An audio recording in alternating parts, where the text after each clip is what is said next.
Minha irmã veio direto na minha direção, no saguão do hospital e levantou a voz para que toda a emergência ouvisse. Sozinha de novo, Marlene. Olha só para você. O Rogério finalmente fez a coisa mais inteligente da vida dele. Ele te largou. Agora ele tem um filho lindo com a mulher que você chamava de melhor amiga. Ela sorriu docemente enquanto nossos pais ficavam bem atrás dela, calados. Nenhuma palavra em minha defesa. Só ficaram olhando enquanto a filha predileta me enterrava viva. Olhei bem nos olhos dela e perguntei: sempre tão calma. Foi isso que ela te contou? Renata achava que tinha vencido. Achava que 3 anos destruindo minha vida com cuidado finalmente tinham valido a pena. Ela não fazia ideia de que a história que vinha contando para todo mundo não era dela para contar. E em 5 minutos, o homem que ela tinha escalado como o herói perfeito dela ia entrar por aquela porta, carregando a verdade que ia incendiar o roteiro inteiro dela, meu nome. É Marlene Andrade. Tenho 40 anos. Se você já foi destruída em silêncio pelas pessoas que deveriam te amar, deixe um comentário e me conta de onde você está assistindo.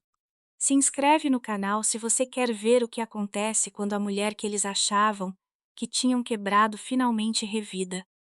Deixa eu voltar um pouco, porque para entender por que eu sorri naquele saguão, você precisa saber o que minha família passou 13 meses acreditando sobre mim e o que minha irmã passou 3 anos arquitetando. Sou diretora de enfermagem do Hospital Santa Cruz, em Curitiba. Estou lá há 14 anos, coordeno 310 enfermeiros, um orçamento anual de 36 milhões de reais e respondo a um conselho de 7 pessoas que nunca, nenhuma vez, me perguntaram se minha irmã estava arruinando minha vida. Na maioria das manhãs, chego ao hospital às 6h15, às vezes mais cedo. Quando um enfermeiro sai do plantão com um paciente ainda em crise, esse paciente morre. Meu trabalho é garantir que ninguém saia do plantão. Só isso. É por isso que minha família me chama de fria. Há 14 anos ninguém, na mesa de Natal dos meus pais, me pergunta o que eu realmente faço o dia inteiro, mas todo mundo tem uma opinião muito confiante sobre isso. Minha mãe, Isabel, acha que eu escolhi a carreira em vez do casamento. Meu pai, Osvaldo, acha que eu sempre fui a difícil. Minha irmã, Renata, acha que eu sou o motivo do meu ex-marido ter ido embora.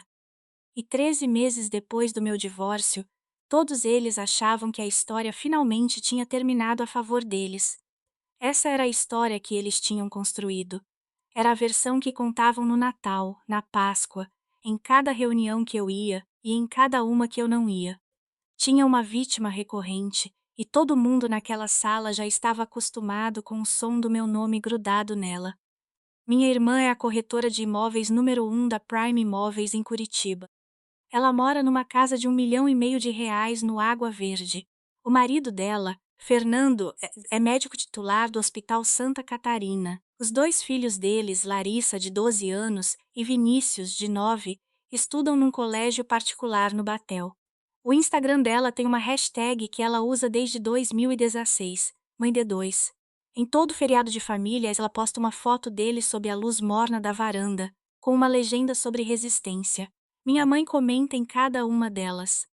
Renata não só venceu dentro da nossa família, ela venceu do jeito que vence uma pessoa que fica contando pontos desde que aprendeu a segurar um lápis. Existe uma frase específica que minha mãe me diz, em alguma variação, toda vez que ficamos sozinhas desde março do ano passado, e sempre começa do mesmo jeito, filha, e minha mãe é uma mulher que chama quase todo mundo de filha ou querida, que é a forma educada e mineira, bom, catarinense, de colocar distância entre ela e a pessoa que ela está prestes a decepcionar. Filha, você sabe, o Rogério precisava de alguém mais suave. Ela disse isso no Natal. Disse na Páscoa. Disse na cozinha dela em março, quando eu voei até lá para o aniversário de 68 anos dela. E toda vez eu ficava sentada, deixando ela me dizer quem eu era, porque eu tinha aprendido que discutir era o jeito mais rápido de provar que ela tinha razão. O tipo de mulher que discute, na minha família, é difícil. O tipo de mulher que chora é um caso perdido. O tipo de mulher que aceita o que falam dela e sorri quietinha através disso não é suave. Ela está quebrada. Não existia versão de mim que minha mãe pudesse nomear que não virasse prova do meu fracasso. Então parei de tentar ser nomeada. Na minha família, o silêncio sempre foi o jeito deles escolherem a favorita. Por muito tempo, achei que isso significava que eu tinha perdido. Quero te contar sobre um Natal. Dezembro de 2015. Eu tinha 26 anos. Fazia um ano e meio que tinha me formado em enfermagem e trabalhava em plantões de UTI num hospital de trauma nível 1 em Curitiba. Renata tinha 30. Estava há 2 semanas de conhecer o Fernando Vasconcelos, embora nenhum de nós soubesse disso ainda. Minha avó, mãe do meu pai, tinha morrido 2 semanas antes do Natal. Meu pai estava bebendo, não muito, só o suficiente. Depois da ceia, ele foi para a sala com um copo de conhaque e começou a falar sobre o pai dele. Falou por um tempo. Eu estava na cozinha lavando louça e conseguia ouvi-lo da pia. Estava naquela voz mansa e meio apagada que os homens da minha família usam quando acham que estão sendo filosóficos. Minha mãe já tinha ido dormir. Renata estava na poltrona ouvindo, o celular virado para baixo na mesinha de centro ao lado da taça de uísque dela. Só lembro do que ele falou porque ouvi 2 vezes. Uma da cozinha. Outra 11 anos depois, na última noite da minha vida antiga. Ele disse: Sabe o que faz uma família? Resistência. Qualquer uma de vocês duas que conseguir manter a família unida por mais tempo, é para ela que vai essa casa. Tudo. A casa de Florianópolis. É assim que se ganha um legado. É assim que você prova que não nasceu só com um sobrenome. Eu ri um pouco, olhando para a pia. Achei que era o conhaque falando. Esqueci até o café da manhã. Renata não esqueceu. Renata entrou na cozinha 10 minutos depois, enquanto eu secava uma taça de vinho. Ficou parada na porta. Disse uma frase, baixinho, do jeito que você conta para alguém o placar de um jogo que ela nem sabia que já estava sendo jogado. Uma de nós vai ganhar tudo, Marlene, e não vai ser você. Você está ocupada demais tentando salvar estranhos. Eu ri de novo. Falei que ela estava bêbada. Não estava. Essa era a diferença entre nós. Ela tinha memória para frases. Eu tinha memória para plantões. Quero pular para um casamento, não o meu, o da Renata, em junho de 2016. Ela se casou em Florianópolis, na igreja onde minha mãe tinha sido crismada. Ela não me chamou para ser madrinha. Chamou uma amiga da faculdade que usou um vestido marfim. Eu fiquei na 4ª posição da fila de damas, num vestido rosa claro. Meu pai chorou quando a levou até o altar. Minha mãe tirou uma foto daquele momento e guardou numa moldura de prata na estante por 14 anos.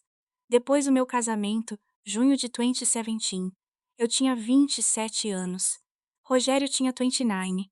Era arquiteto sênior no estúdio Meridiano, no Rebouças, e era o homem mais gentil que eu já tinha namorado. Renata foi minha madrinha porque nossa mãe disse que ia parecer estranho se ela não fosse. Durante o brinde, segurando uma taça de espumante e sorrindo para o Rogério, ela disse: Rogério, obrigada por ter paciência com a nossa Marlene. Ela não é a mais fácil, mas eu sei que você vai trazer à tona o lado mais suave dela. Rogério riu. Ele não sabia que aquele brinde era de um roteiro que minha irmã já tinha começado a escrever. No Natal de 2023, meus pais mandaram um cartão com uma foto de família. Minha mãe disse: Ai, filha, a gente só queria uma foto espontânea, não foi nada pessoal. Rogério e eu tínhamos voado 2 dias antes da foto ser tirada. Passamos a tarde inteira naquela casa. O car tinha a Renata, o Fernando, a Larissa e o Vinícius na frente da lareira da casa dos meus pais, e eu não estava nele. Rogério segurou o cartão por um bom tempo quando eu abri o envelope. Ele disse: Sua mãe tem razão. Não é nada pessoal. Levei mais 2 anos para entender que era. Só não sabia quem estava tornando aquilo pessoal.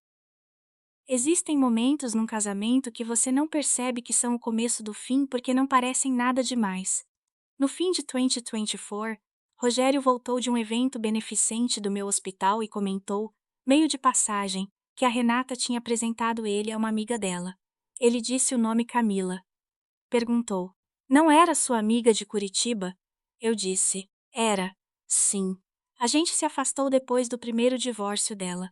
Não pensei mais no assunto. Descobri depois que a Camila tinha sido cliente de imóveis da Renata por mais de um ano.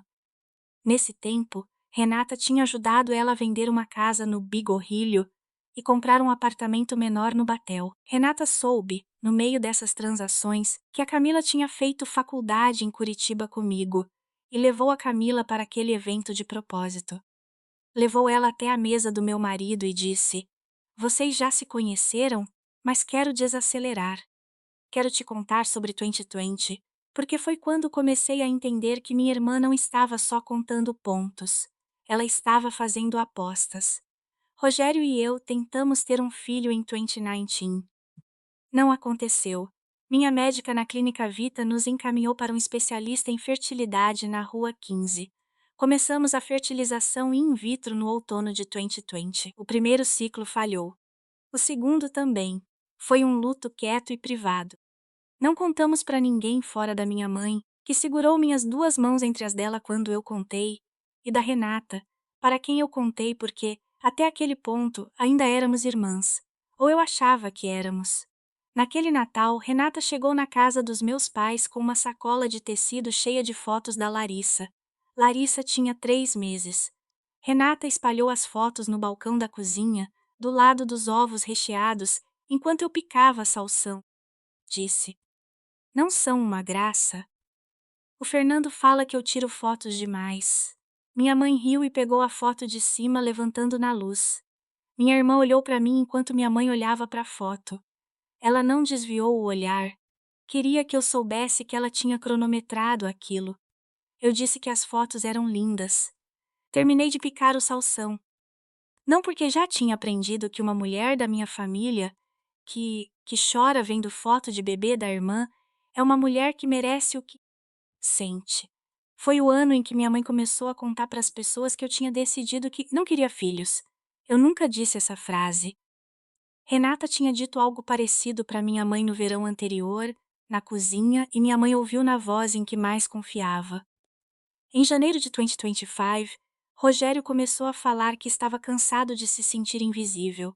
Ele não tinha usado essa palavra antes. Era palavra nova. Aí a Renata me ligou numa tarde, no meio de uma reunião de orçamento. Ela disse: "Vocês dois deveriam procurar alguém.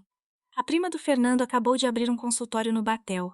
É quase da família. Ela vai cuidar bem de vocês dois. O nome dela é doutora Carla Nogueira." Pesquisei Carla Nogueira no Google. O site dela era limpo. As avaliações, 5 estrelas. O consultório ficava num prédio pequeno na Rua das Flores. Nunca chequei o registro no conselho profissional. Por que eu checaria? Foi minha irmã quem indicou.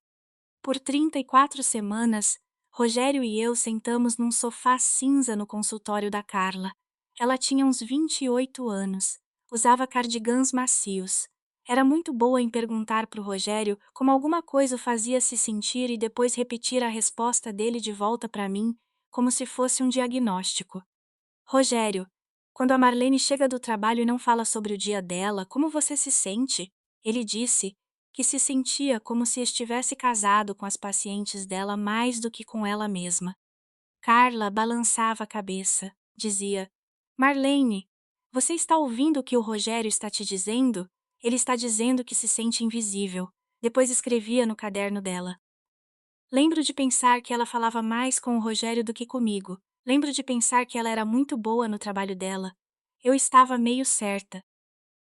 Lembro de uma sessão em especial. Acho que era a 11ª.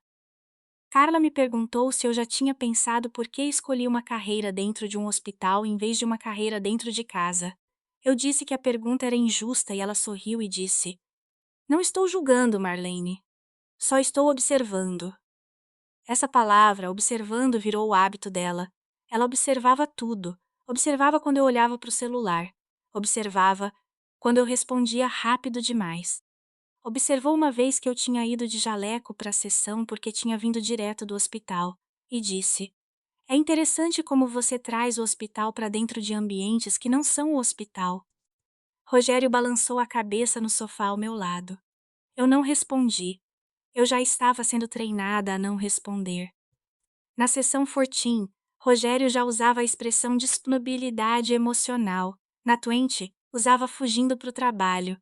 Na 24, estava deixando minhas mensagens no vácuo por horas.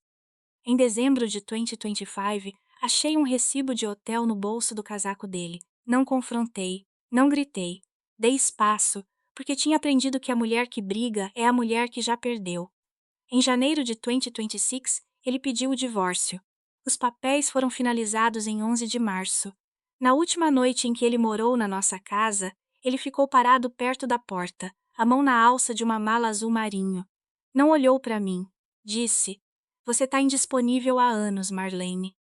Eu preciso de alguém que realmente esteja presente." Ouvi essas palavras na voz do Rogério, mas não eram dele. Eu conseguia ouvir o formato da mão da Carla ali dentro. Levei 2 anos para descobrir de quem era aquela voz de verdade. Quando descobri, finalmente entendi por que ele tinha falado aquilo como quem recita uma fala ensaiada. 13 meses depois, no fim da tarde de um sábado, eu estava comendo yakisoba requentado no sofá quando meu celular vibrou. O nome na tela era um que eu não via ali fazia quase 14 meses. Rogério. A mensagem dizia: "Marlene, eu sei que não tenho esse direito, mas achei uma coisa que você precisa ver. É sobre a Renata, sobre o nosso casamento. Encontra comigo no saguão do Hospital Santa Cruz na terça, dia 14, às 10h45. Não estou pedindo nada. Só preciso te entregar a verdade." Li a mensagem 3 vezes. Não larguei os hashes até chegar no final. Digitei uma palavra. Sim. Apertei enviar. Eu ainda não sabia, mas tinha acabado de aceitar entrar na última semana da história que minha irmã vinha contando sobre mim. Terça-feira, dia 14. Era dia de auditoria de acreditação no hospital. Eu tinha uma reunião às 9 horas com minha diretora clínica, Dana Holanda, e 2 auditores do órgão de certificação. A reunião terminou às 10h36. Peguei o elevador até o saguão principal para esperar o Rogério. Vi eles antes de eles me verem. Camila estava embaixo da marquise de vidro da entrada principal, segurando um bebê num carrinho de tecido cinza. Minha mãe estava à direita dela, segurando a bolsa do jeito que segurava quando ficava desconfortável em público. Meu pai, à esquerda, olhando para o celular. Renata estava um pouco atrás, terminando uma ligação. Entre os 3 adultos, havia um cartão de retorno de cardiologia pediátrica e o adesivo que a enfermeira do 5º andar cola em todo bebê que sai do primeiro ecocardiograma. Primeira visita ao hospital. Eu não sabia que o Theo viria ao meu hospital naquela manhã. Renata se virou, me viu. Sorriu do jeito que uma pessoa sorri quando a sala finalmente se arruma do jeito que ela planejou. Aí, ela veio na minha direção. E foi aí que aconteceu tudo o que você ouviu no começo dessa história. Minha irmã levantou a voz. Meus pais não me defenderam. Theo dormia no carrinho da Camila e não fazia ideia de que aquelas palavras um dia seriam dele também. E eu fiz uma pergunta. Foi isso que ela te contou? O relógio atrás da recepção marcava 10h38. O saguão tinha mais 6 pessoas, um segurança atrás do vidro na recepção, uma mulher esperando alguém receber alta, um médico residente de cardiologia no celular, 2 famílias perto da máquina de café. Todo mundo ouviu, ninguém se mexeu. Renata não parou depois que eu fiz a pergunta. Achou que eu não tinha entendido, se aproximou mais. Disse: "O Theo puxou os olhos do pai. É a coisa mais linda." "Sério?" eu disse. "Que legal." A mão da minha mãe apertou a alça da bolsa. Camila virou o corpo levemente na direção da entrada da emergência. Foi a primeira vez que vi ela parecer desconfortável na frente da minha irmã. Renata continuou. Disse: "Eu sei que é difícil para você nos ver todos juntos aqui, mas a gente não quer que você se sinta excluída, Marlene. Por isso avisamos para ele que podia vir hoje." "Ah, então foram vocês que avisaram", eu disse. Olhei para ela. Ela sorria. Ela estava, percebi, ainda acrescentando falas, ainda improvisando, ainda tentando achar o jeito certo de torcer a faca para que minha mãe visse aquilo como generosidade. Meu pai ainda não tinha levantado o olhar. Camila tinha. Camila disse, bem baixinho: "Renata, talvez a gente devesse." Renata cortou ela. "Camila, querida, você não precisa protegê-la. Ela é uma mulher adulta. Ela consegue ouvir." Às 10h41, meu pai finalmente levantou os olhos do celular. Olhou para Renata, depois para mim, depois para Renata de novo. Não disse nada. O silêncio dele era o mesmo silêncio de sempre, de 14 anos. Não era neutro. Era um voto. Às 10h43, as portas de vidro se abriram. Renata nem virou. Ainda estava curtindo a própria frase. Rogério entrou carregando uma pasta preta com 3 etiquetas brancas na lombada. Estava com o blazer azul marinho que usava para assinar contratos. Não olhou para Camila. Não olhou para os meus pais. Olhou para mim e balançou a cabeça. Renata se virou. Aí eu vi o rosto dela fazer aquilo que acontece com uma pessoa que passou 3 anos acreditando que o final errado era o final verdadeiro. A boca dela abriu antes do cérebro alcançar. Rogério, ela disse. O que é isso? Ele não respondeu. Passou por ela. Parou na minha frente e disse baixinho. Oi, Marlene. Trouxe o que prometi. Renata se meteu entre nós com uma risadinha forçada. Rogério, seja lá o que for isso, vamos não fazer aqui. Todo mundo tá cansado. O Theo tem consulta. O Theo já teve a consulta dele, Rogério disse, ainda sem olhar para ela. Foi há meia hora, no 5º andar. Vocês estão nesse saguão há 8 minutos. O sorriso da Renata ficou um pouco mais baixo. Rogério, ele abriu a pasta, não me entregou. Segurou erguida para que meus pais, parados a 2 metros atrás da Renata, pudessem ver a página de cima. Era um e-mail. Tinha um assunto que eu viria a decorar depois. Anotações de sessão, fase 2. Enquadramento de distanciamento da esposa. Ele olhou para mim, disse: a Renata pagou a sua terapeuta. Ninguém disse nada pelo tempo de uma batida de coração. Aí Renata riu, do jeito que ria quando era pega com os brincos da minha mãe na infância, a risada que ela tinha aperfeiçoado como tática de adiamento. Marlene, disse ela, isso é um absurdo. Rogério, seja lá o que ela te disse, minha irmã sempre interpretou mal as pessoas. A Carla estava nos fazendo um favor. Eu paguei porque vocês dois não tinham condições e eu não queria que você se sentisse um caso de caridade. Foi um presente. Meu pai já estava olhando fixo para o topo da pasta. Vi os óculos dele escorregarem 1 centímetro pelo nariz. Então por quê? Disse Osvaldo. E a voz dele tinha uma qualidade rouca que eu não ouvia desde o enterro da própria mãe.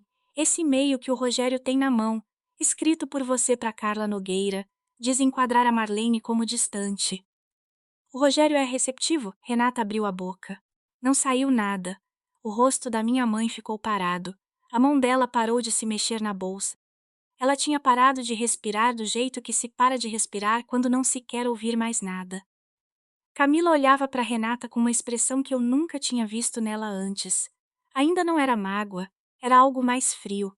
Era a primeira rachadura na versão da história que minha irmã vinha alimentando nelas desde 3 anos. Rogério fechou a pasta. Disse, calmo, para o grupo. Tem mais, mas não aqui, não na frente do Theo. Renata, Osvaldo, Isabel, o que vier a seguir precisa acontecer numa mesa, não num saguão de hospital. Virou para mim. Disse: vou estar na casa dos seus pais no domingo, se você quiser. Eu quero, eu disse. Pela primeira vez em 14 anos, meus pais estavam olhando para Renata, não para mim. Quero te contar o que fiz naquela noite. Porque entre o momento em que o Rogério abriu aquela pasta no saguão e o momento em que meu pai se ouviu num domingo, 6 dias depois, existe uma história que mora num pendrive bege com uma etiqueta escrita à mão: R não tocar. 2 meses antes, na segunda semana de fevereiro, eu tinha voado para Florianópolis para o aniversário de 68 anos da minha mãe. Minha mãe tinha travado as costas 3 dias antes de eu chegar e me pediu para esvaziar o closet do quarto de hóspedes no domingo à tarde. Aquele era o antigo quarto da Renata. Renata não dormia naquele closet desde 2006. Minha mãe disse, e cito, só joga fora o que tiver aí, filha. Faz 20 anos que a Renata não mora aqui. Achei uma caixa de sapato Nike no alto da prateleira, atrás de uma faixa de República dobrada. Dentro tinha cartas de um namorado da faculdade, um monte de programas de festa, uma chave de um Ford Ka que ela tinha batido aos 19 anos e um único pendrive bege com uma etiqueta escrita à mão pela minha irmã. R não tocar. Fiquei parada ali por 1 minuto inteiro. Minha irmã e eu não tínhamos uma conversa particular fazia 7 anos. Não conseguia me imaginar ligando para ela por causa de um pendrive escrito com o próprio nome. Também não conseguia me imaginar jogando fora. Coloquei na bolsa. Disse para mim mesma que perguntaria para ela na próxima vez que a gente se falasse. Essa conversa nunca aconteceu. Isso foi em fevereiro. Na noite de 14 de abril, depois que cheguei do hospital, sentei na ilha da minha cozinha, no meu apartamento no Bigorrilho, e conectei o pendrive no meu notebook. Não pediu senha. Tinha 4 pastas: família, Fernando, negócios, Rogério Mas. Não Rogério, não cunhado, Rogério Mas. Minha irmã tinha nomeado uma pasta com o nome do meu marido e minha inicial como um processo. Abri Rogério Mas.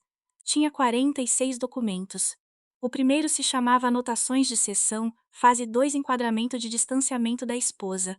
Era um documento de texto. 7 páginas. Cada página datada. Cada página resumia o que a Carla Nogueira tinha feito naquela sessão. Seção 8, primeiro tópico. Rogério agora usa consistentemente a expressão disponibilidade emocional sem estímulo. Avançar enquadramento de acordo. Seção 12, primeiro tópico. Rogério trouxe o tema casado com as pacientes dela. Enviar mais material para Carla trabalhar o enquadramento. Seção 20, transição. Levar Rogério de invisível para não desejado. Abaixo das anotações de sessão havia e-mails entre Renata e Carla. Alguns tinham 3 linhas. Outros eram documentos inteiros de estratégia. Tinha um e-mail de janeiro de 2025 em que Renata detalhava o que ela chamava de a linha do tempo. Ela escreveu, e cito: "A Marlene é analítica, não confrontar, enquadrar. Deixar o Rogério chegar à conclusão sozinho. Dar a ele uns 3 meses para internalizar totalmente a linguagem." Carla tinha respondido com 2 frases. "Já rascunhei 3 roteiros para o enquadramento do marido invisível. Vamos trabalhar isso na sessão Fortim." Tinha um e-mail de março de 2025 em que Renata escreveu: "Carla, o Rogério está perguntando sobre prazos de separação legal. Segura ele. Ele precisa achar que a ideia foi dele e só dele. Se ele for rápido demais, nossa mãe vai desconfiar."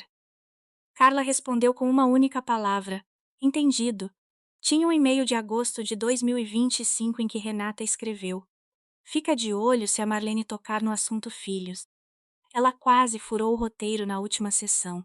Se acontecer de novo, redireciona para prioridade de carreira. Fala a palavra paixão 3 vezes na mesma conversa." O Rogério responde bem a isso. Sentei ali, na minha cozinha, e li e-mail atrás de e-mail. Parecia ler o dever de casa de alguém sobre como terminar um casamento. Um deles fez minha respiração parar por 1 minuto inteiro. 17 de abril de 2025. De Renata para Carla. Assunto: recolocação pós-divórcio.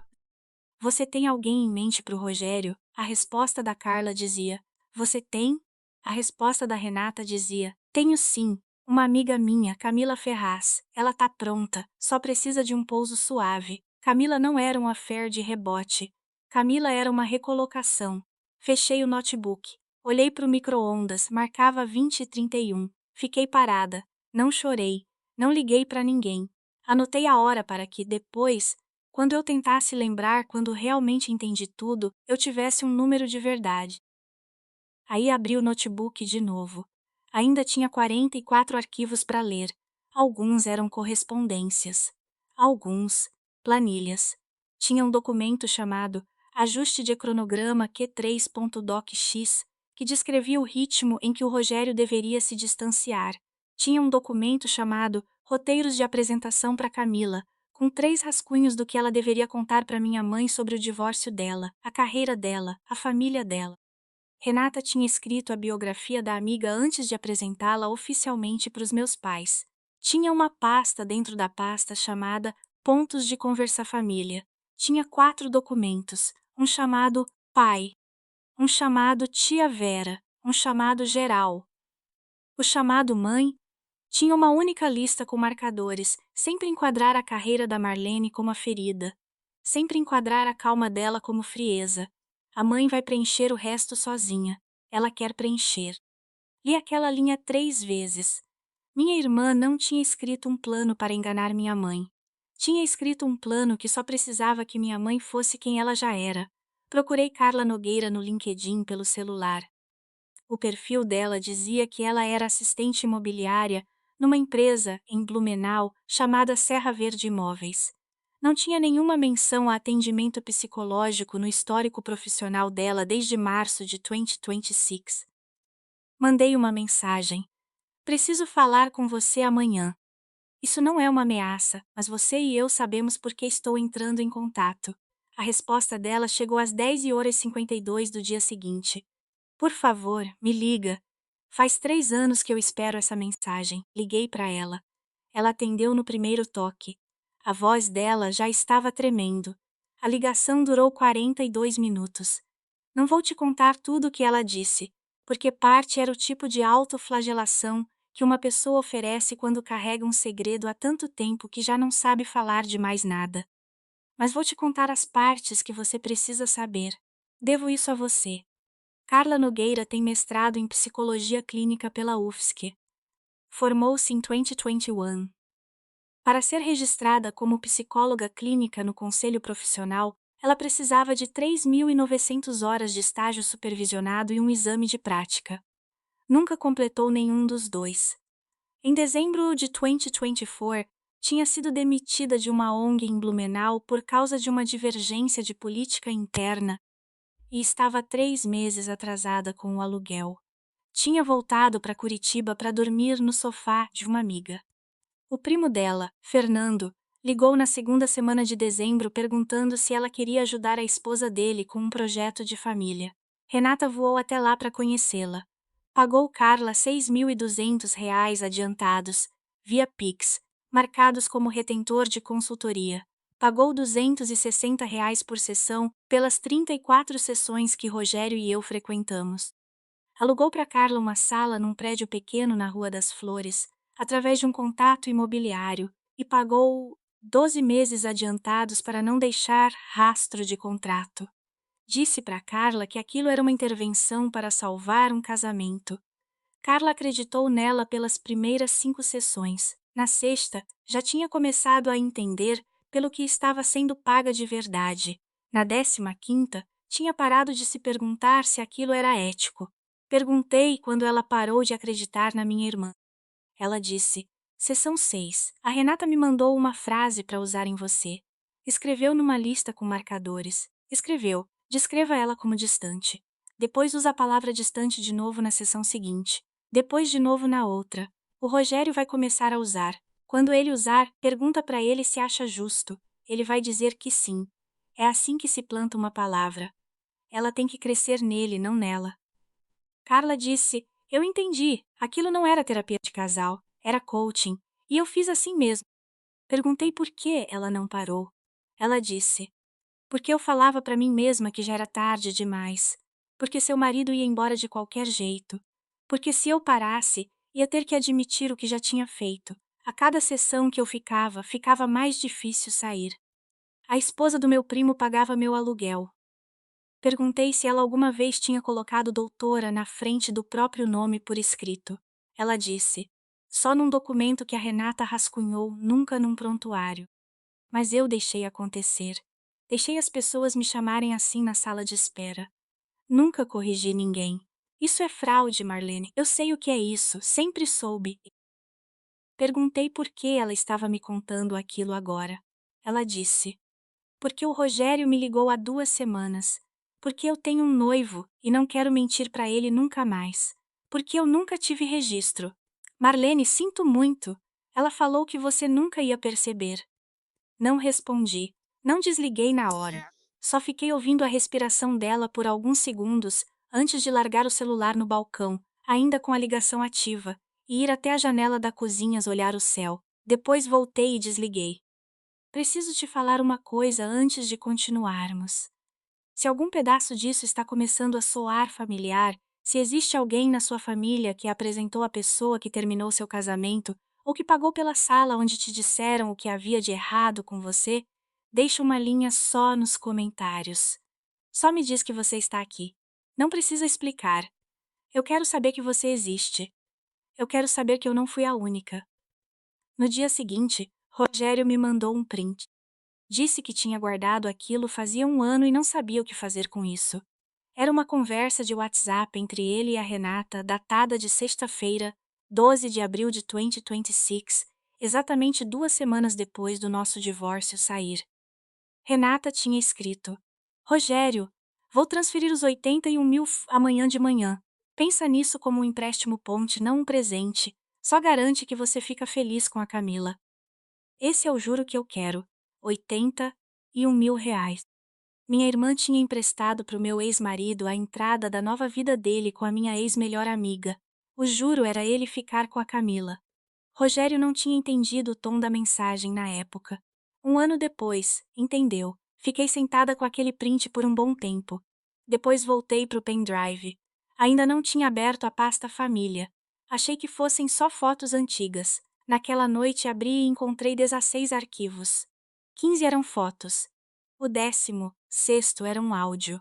Pai Natal 2015. M4A, 3 minutos e 14 segundos. Coloquei o fone. Cliquei. Ouvi o barulho de talheres. Ouvi a risada da minha mãe vindo da cozinha. Ouvi a voz do meu pai subindo e descendo, mais mansa do que eu lembrava, mais quente, com o peso de 2 conhaques e mais um esperando na mesinha ao lado. Aí ouvi a frase que eu tinha esquecido no café da manhã, 11 anos atrás. Sabe o que faz uma família? Resistência. Era o que meu pai dizia. Qualquer uma de vocês duas que conseguir manter a família unida por mais tempo, é para ela que vai essa casa. Tudo, a casa de Florianópolis. É assim que se ganha um legado. É assim que você prova que não nasceu só com um sobrenome. O áudio continuava por mais 80 segundos. Meu pai ria da própria piada. Minha irmã ria junto com ele. Depois o arquivo terminava. Larguei o fone no balcão. Levantei da cadeira. Não estava com raiva. Estava parada. Minha irmã não tinha passado a vida tentando ganhar o amor do meu pai. Minha irmã tinha construído um caso jurídico para herdar a casa dele e tinha usado o meu casamento como garantia. Abri uma planilha nova no notebook. Digitei as datas. Dezembro de 2015, conhaque e a frase. Junho de 2017, madrinha e o brinde. Outono de 2020, meu segundo ciclo de FIV falho e a foto de Natal da Renata com a Larissa de 3 meses, colocada casualmente na mesa onde ficavam os aperitivos. 2021. Minha mãe contando para minha tia Vera que eu tinha, e cito, decidido que não queria filhos, uma frase que eu nunca disse. Fim de 2024. A apresentação no evento beneficente. Janeiro de 2025. A terapeuta falsa. Março de 2025. O plano de recolocação. Fim de 2025. O affair. Janeiro de 2026, o pedido de divórcio. Abril de 2026, os 81 mil reais. Início do ano, o bebê. Fevereiro, a caixa de sapato. Abril, o saguão. 14 anos, 12 linhas. Cada linha tinha uma coluna chamada prova. Preenchi todas. Sentei para trás na cadeira quando terminei e olhei para a planilha como se estivesse vendo aquilo de longe. 14 anos de gestos, 14 anos de cartões de Natal, 14 anos da minha mãe dizendo filha no tom que significava esse assunto está encerrado. E organizado numa única planilha, aquilo parecia exatamente o que era, não uma família. Um projeto de gestão. Minha irmã vinha rodando um plano com começo, meio e um final pretendido. Cada um de nós, minha mãe, meu pai, o Rogério, a Camila, o Fernando e eu, tinha um papel. Eu era o obstáculo. Todos os outros eram recursos. Salvei o arquivo. Chamei de resumo domingo com um Celeste. Aí liguei para minha tia Vera. Vera é a irmã mais nova do meu pai. Tem 71 anos. Foi professora de literatura na UFSC por 36 anos antes de se aposentar em Joinville. É solteira. Não tem filhos. Teve um marido, por pouco tempo nos anos 90, e nunca fala sobre ele. Minha família diz que ela é difícil, na mesma voz que usam para dizer que eu sou difícil. Suspeito, há muito tempo, que a gente é chamada da mesma coisa pelo mesmo motivo. Ela atendeu no segundo toque, como sempre atende. Ouviu 3 frases do que eu ia contar e me interrompeu. Marlene, senta. Tenho uma coisa para te contar que devia ter te contado quando você tinha 16 anos. Disse que tinha visto a Renata fazer coisas comigo desde criança. Disse que tinha visto nossos pais fingirem que não viam. Disse que tinha visto a si mesma fazer o mesmo porque tinha medo de perder o pouco de família que ainda tinha. Disse que sentia muito. Depois me contou 4 coisas. A primeira, no velório da minha avó, 2 semanas antes daquele Natal de 2015, Renata tinha perguntado para ela, no estacionamento da funerária: Tia Vera, se a casa do pai fosse para apenas uma de nós, quem ele escolheria? Vera achou a pergunta indelicada. Disse para Renata não falar sobre a casa do pai dela no velório da própria avó. Renata sorriu, se desculpou com voz mansa e voltou para o velório. Vera passou a viagem de volta para casa se perguntando se tinha imaginado aquilo tudo. Não tinha imaginado. Só não tinha entendido que aquilo era pesquisa de campo. A segunda, no meu casamento, em junho de 2017, ela tinha ido procurar o buffet por um corredor lateral do salão. Ouviu a voz da minha irmã atrás de uma porta entreaberta. Renata estava dizendo alguma coisa para o Fernando num tom que Vera nunca tinha ouvido dela antes. Vera disse que era a voz de uma pessoa falando sobre o cronograma de um projeto. Renata tinha dito, e cito: Fernando, isso vai ser um jogo de pelo menos 7 anos. Vera passou depressa pela porta e nunca comentou com ninguém. Ela disse: Falei para mim mesma que ela estava falando de comprar uma casa.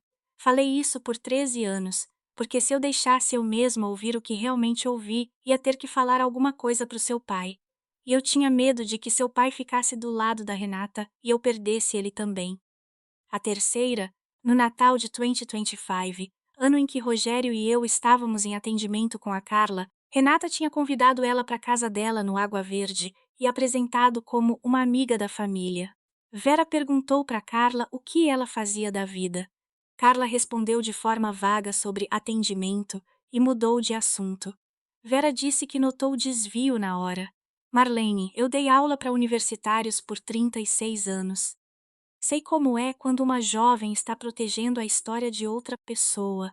A Carla olhou para sua irmã 3 vezes numa única conversa antes de me dar uma frase inteira sobre si mesma. Nunca vi uma terapeuta de verdade fazer isso. A quarta foi a mais difícil para ela contar. Disse que, no verão de 24, num churrasco de família na casa da Renata, o Fernando tinha saído para a varanda para encher a taça de vinho dela. E estava bêbado o suficiente para soltar uma frase que provavelmente nem sabia que tinha dito em voz alta. Ele disse: Tia Vera, eu já nem pergunto mais para minha esposa do que se trata a sessão de terapia da irmã dela. Tem coisa que a gente aprende a não perguntar. E voltou para Vera disse: Fiquei parada naquela varanda por 20 minutos depois que ele saiu. Falei para mim mesma que ia ligar para sua mãe. Não liguei. Falei que ia te ligar. Não liguei. Falei que o Fernando tinha um bom casamento e que se tivesse algo errado, ele mesmo ia resolver. Errei ao confiar nele com o que eu tinha ouvido. Devia ter te ligado na manhã seguinte. Ela disse: Devia ter falado alguma coisa para o seu pai. Mas seu pai não escuta o que não quer escutar. E a Isabel passou o casamento inteiro mantendo a paz, mantendo a boca fechada. E o Fernando sabia o suficiente para ficar enjoado, mas não o suficiente para sair. Não até agora, pelo menos. Perguntei se ela viria no jantar de domingo. Ficou calada por 8 segundos. Depois disse: Faz 14 anos que eu espero alguém trazer isso à luz. Vou estar lá domingo. E acho que o Fernando finalmente está pronto para sair de uma sala em que ficou sentado tempo demais. Liguei para o Rogério naquela sexta de manhã, não para reatar, para alinhar. Disse que queria que ele viesse na casa dos meus pais no domingo à noite. Disse que ele não precisava me defender. Disse que precisava dele como testemunha. Ele disse: Marlene, seja lá o que você precisar que eu faça naquele jantar, eu faço. Não vou fingir que sou a vítima. Eu fiz escolhas, mas vou contar para eles o que eu sei. Eu disse: Não preciso que você seja vítima. Preciso que você seja testemunha. Ele ficou quieto um instante. Disse: A Camila vai estar lá. Eu disse: Isso depende de você. Ele disse: Ela não vai. Já falei para ela que esse momento não é dela. Foi a última pergunta da última conversa que tive com meu ex-marido antes do jantar. No sábado montei 2 pastas. A pasta A era a cópia mestra. Tinha os 3 e-mails principais entre Renata e Carla, o print da conversa dos R$ 81.000, a declaração assinada da Carla, que ela tinha enviado por fax para um amigo advogado da Vera, professor na UFSC, na sexta de manhã, e o arquivo de áudio, transferido para um tablet no bolso da pasta. A pasta B era um resumo de uma página. Imprimi 7 cópias da pasta B, uma para cada pessoa que ia sentar naquela mesa. Domingo de manhã, às 9h15, fui buscar a Vera na casa dela em Joinville e seguimos rumo ao litoral. Meus pais moram no bairro Santa Mônica, em Florianópolis, a poucos minutos de onde meu pai cresceu. A viagem de Joinville até lá é de pouco mais de 2 horas. Era um domingo quente de abril. Os ipês já tinham passado do auge da floração. Vera olhou pela janela por um tempo. Depois disse: "Sabe qual vai ser a parte mais difícil das próximas 4 horas, Marlene? Ver sua mãe perceber que escolheu a filha errada." Eu disse: "Não preciso que ela me escolha agora, tia Vera. Só preciso que ela enxergue." Vera olhou para mim. Disse: "Sua irmã vai sobreviver a hoje, Marlene. Sua mãe, talvez não. Você está preparada para isso?" Eu disse: "Sim." O que eu não disse foi que eu não tinha certeza ainda. Chegamos na casa dos meus pais, na Rua das Araucárias, 12:30, 12 minutos antes das 16 horas. O jantar de domingo, na minha família, sempre foi às 16 horas, desde que me entendo por gente. Minha mãe abriu a porta e se assustou ao ver a Vera na varanda. Disse: "Vera, querida, a gente não sabia." Vera disse: "Isabel, eu me convidei sozinha. Tem assunto de família que a gente precisa conversar." Renata e Fernando chegaram na garagem 6 minutos depois. Larissa e Vinícius foram direto para o trampolim do quintal. Renata viu a Vera pela janela da sala de jantar e parou na entrada. "Tia Vera", disse ela, e a voz dela subiu um pouquinho. "Ninguém falou que você vinha." "Porque eu não avisei ninguém, querida", disse Vera. Renata olhou para o Fernando. Fernando olhou para o chão. Renata tocou os dedos no peito, do jeito que fazia quando estava prestes a mentir sobre um vaso quebrado em 2003. Aí pediu para o Fernando ajudar ela a pegar mais vinho na cozinha. Ficaram lá por 2 minutos. Quando saíram, Fernando não levantou o olhar.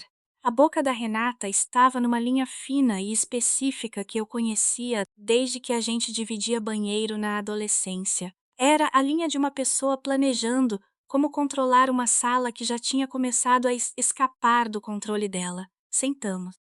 Lagarto assado, batatas ao forno, vagem com amêndoas, pão de queijo numa cesta enrolada num pano de prato azul. Minha mãe começou a servir o café. Antes de ela chegar na segunda xícara, coloquei a pasta A na frente do meu pai, a pasta A na frente da minha mãe e uma pasta B na frente de cada, Renata e Fernando. "Mãe, pai, antes de servir o café, tem 3 coisas que preciso que vocês vejam." "Fernando, uma delas é sobre a sua prima." "Renata, todas as 3 são sobre você." A mão da Renata apertou a taça de vinho que ela tinha acabado de servir. "Marlene", ela disse, "seja lá o que for isso." "Renata", eu disse, "deixa eu terminar." Meu pai abriu a pasta dele, não disse nada. Estava olhando para a primeira página. Era um dos e-mails. Minha mãe pôs a mão em cima da dela, mas não abriu. Renata fez a coisa que sempre fazia quando ficava encurralada.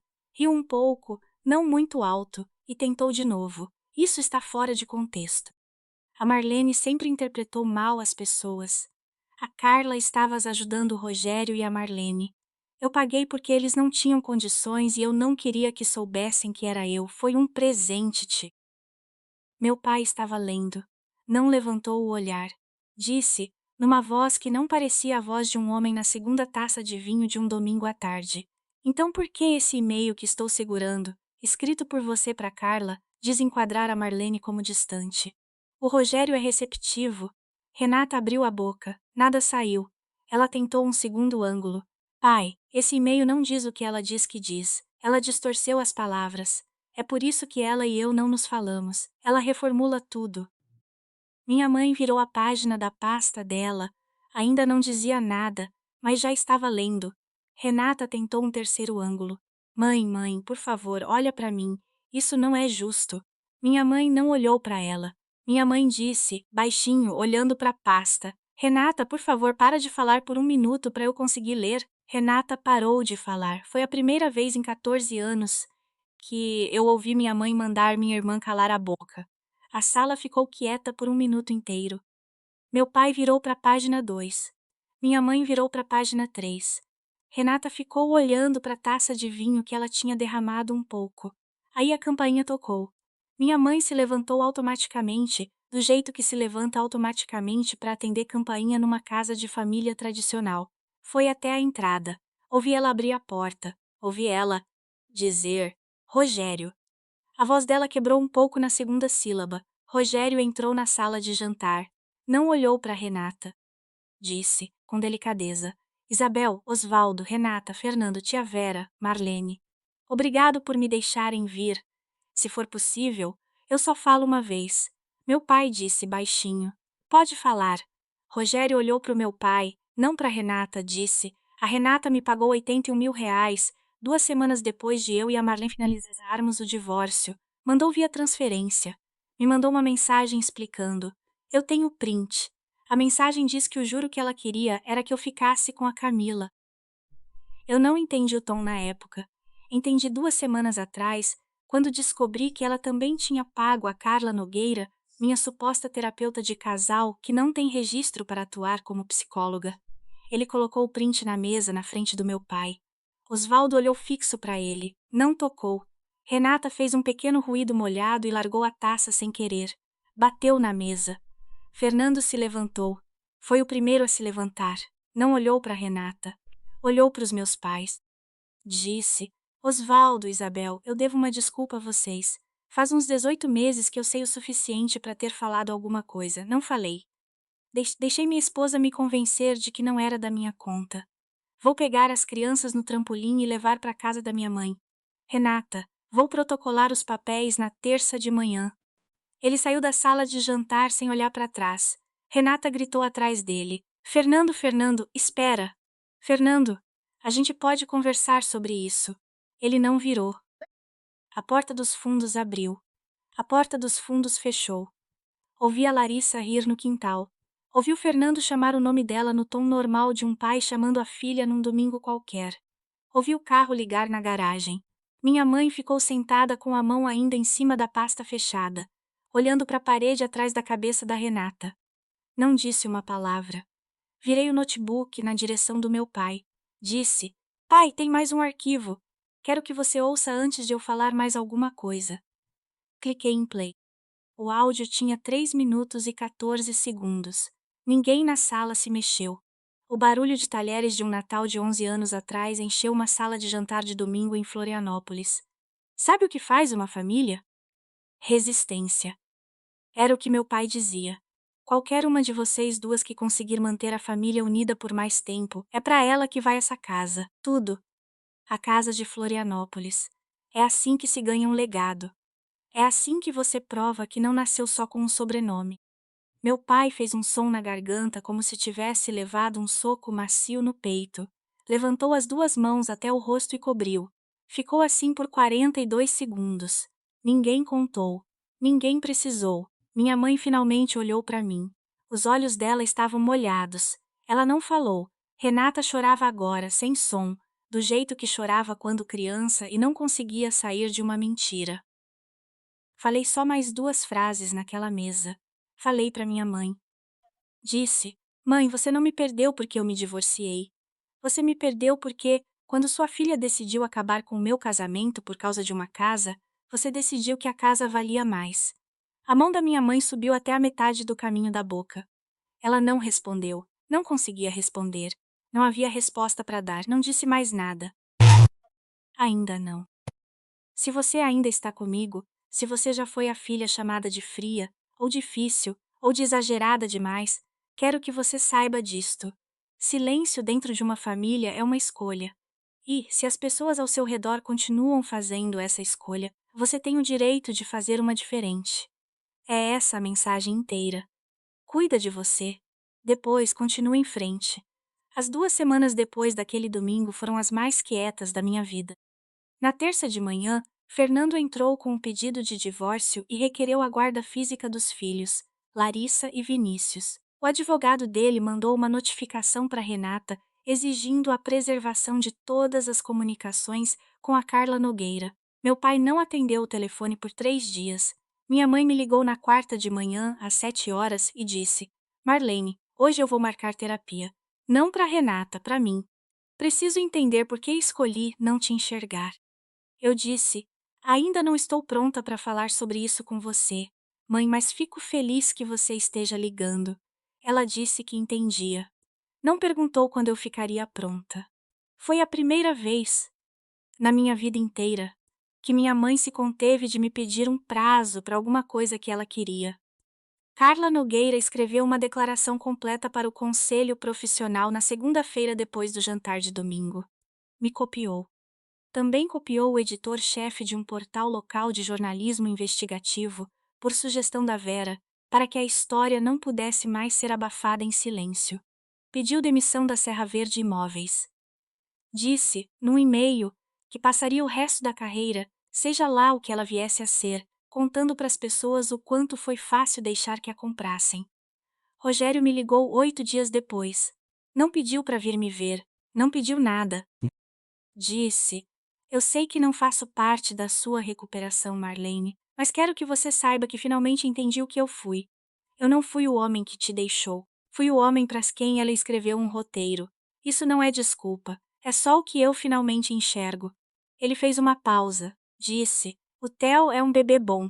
Ele merece um pai que saiba a verdade de como ele veio ao mundo. Vou garantir que ele saiba, não agora, quando ele tiver idade para ouvir. Eu disse: obrigada por aparecer no domingo. E falei de verdade. Tia Vera e eu passamos a almoçar juntas a cada 15 dias, num restaurante pequeno entre Joinville e Curitiba. A gente não fala muito sobre a Renata. Fala sobre os alunos dela, sobre o jardim dela. Ela anda tentando plantar figos. Camila se mudou da casa que o Rogério comprou com os 81 mil reais. Ficou com a guarda do Theo. Rogério vê ele 3 dias por semana. Camila e eu não voltamos a nos falar. Não espero que a gente volte. Meu pai me escreveu uma carta. Chegou num papel creme, com o endereço de remetente do Santa Mônica, sem nenhuma mensagem do lado de fora do envelope.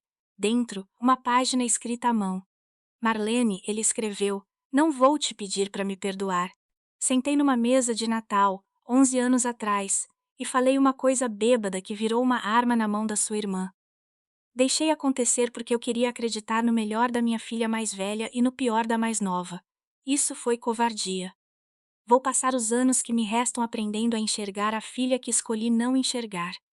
Se você nunca mais voltar para casa, eu vou entender. Li uma vez. Guardei na gaveta da ilha da minha cozinha. Não respondi na hora. Pretendo responder. Ainda não. No fim de abril, o Conselho do Hospital Santa Cruz votou, por unanimidade, para me oferecer o cargo de diretora-geral de operações. Aceitei em 5 de maio. Minha sala nova fica no quarto andar do prédio administrativo. Tem uma janela que dá para a rampa de ambulâncias do saguão da emergência, onde minha irmã, um dia, me disse que eu estava sozinha de novo.